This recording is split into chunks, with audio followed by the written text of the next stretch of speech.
All right, so today's a pretty exciting day because today we are here at Benison here in Palm Beach, and we are here to unbox probably the most underrated chronograph on the market.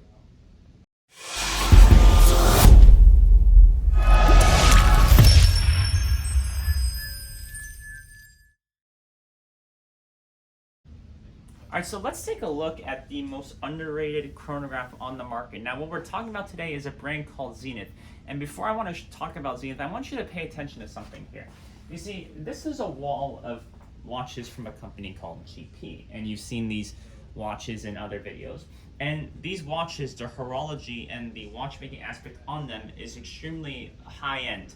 And in some cases, a Laureato is better than a Nautilus when it comes to its horology. But nobody talks about these brands because they don't have that brand recognition name as something like AP, Rolex, Patek Philippe, and Richard Mille. Even though they are more higher end in their watchmaking, they just don't pull the weight when it comes to brands and resell markets on a secondary, or what people are talking about. Everybody wants a Rolex, everybody wants an AP, everybody wants a Patek, but there's not a lot of people who want a GP. Even a Laureato here, the market's really slow on them. And so people aren't really going for these watches, but they're going for watches that are more brand name. And what that enables you to do is it enables you to get some of the most high-end watchmaking pieces on the market at extremely cheap prices. Now, what we're taking a look at today is called the Zenith El Primero Chronograph. And this is a watch that you'll notice looks very similar to a Rolex Daytona. But what I want to talk about is the differences between this and a Daytona, and there's a couple of things that you probably can tell that are different, especially if you own a Daytona. So I'm going to remove this from the pillow here. Buckle is very similar to a Rolex buckle. Nothing has really changed there. What we have here is we have a 42mm stainless steel Zenith El Primero. This has the black ceramic bezel, just like the Daytona, 42mm stainless steel casing, metal bracelet, just like a Daytona. This looks very similar to the Oyster bracelet, and the buckle looks very similar to a Daytona, and I think that's one of the things that is very similar. Also, something very similar is you have the black ceramic bezel, while a different design when it comes to casing. Just the fact that they have the black ceramic bezel just kind of shows that they're trying to do a Rolex thing. We have a white dial with different colored subdials, which is, I think, the highlight here on the dial. But also we have an open case back, which is something that Rolex actually does not do with their Daytonas. The only Daytona that has an open case back is the new 100th anniversary Daytona, and that's a very pretty watch. But I think this watch still is a lot more pretty when it comes to its design. Now, we have a silver, gray, and blue subdials. Those don't really do anything. They're just there for decoration, but they do function like normal chronograph subdials. And then you have the open case back like we talked about earlier. A very pretty watch.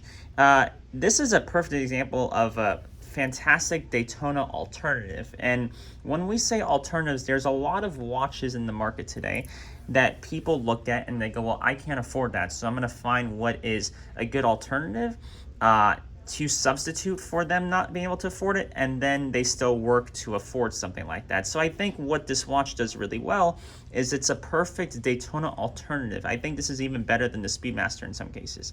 The design is fantastic. The black ceramic bezel is fantastic. I like the different colored subdials. I like the open case back. It's very pretty. You can even see the Zenith star in the back. And overall, it's just a very high-end watch, and I actually think that the horology is a lot more better on this than it is on a Daytona. So of course, we're going to show you guys how to operate this watch. Simply twist the crown, pull it out. Essentially, that's all you do to change the hour and the minute. You cannot change the date by itself. You have to use the hour and the minute hand to change it. Sometimes you can have a quick set function, but this watch does not have that. Now, right now it is about 3:28 p.m. So what we're going to do is, because this operates on an AM PM time setting, 3:30 p.m. Actually, it does have a quick set. I was wrong. So it does have the quick set. function as well. So it is the 20th of October, so we're going to change it to the 20th, and we're going to scroll to wind the watch, not scroll. And the seconds hand will be on the far left subdial here. Obviously, to operate the chronograph, it's very easy. Press the top pusher to start. It's a lot more faster than most chronographs, which is really, really good, because sometimes these chronographs can be very slow. Stop it here, and then to reset, obviously. So that's essentially how to work with the Zenith El Primero chronograph, and essentially that is the Zenith El Primero chronograph. Just a very pretty watch, great Rolex alternative. I actually think this is one of the best chronographs you can buy, but yet it's so underrated, which makes it a great value to have. Stainless steel case, 42mm, black ceramic bezel, different colored subdials with the white subdial. Absolutely pretty. You can get this in a black dial too if you want. And overall, it's just a really, really pretty watch. So that is the video, guys.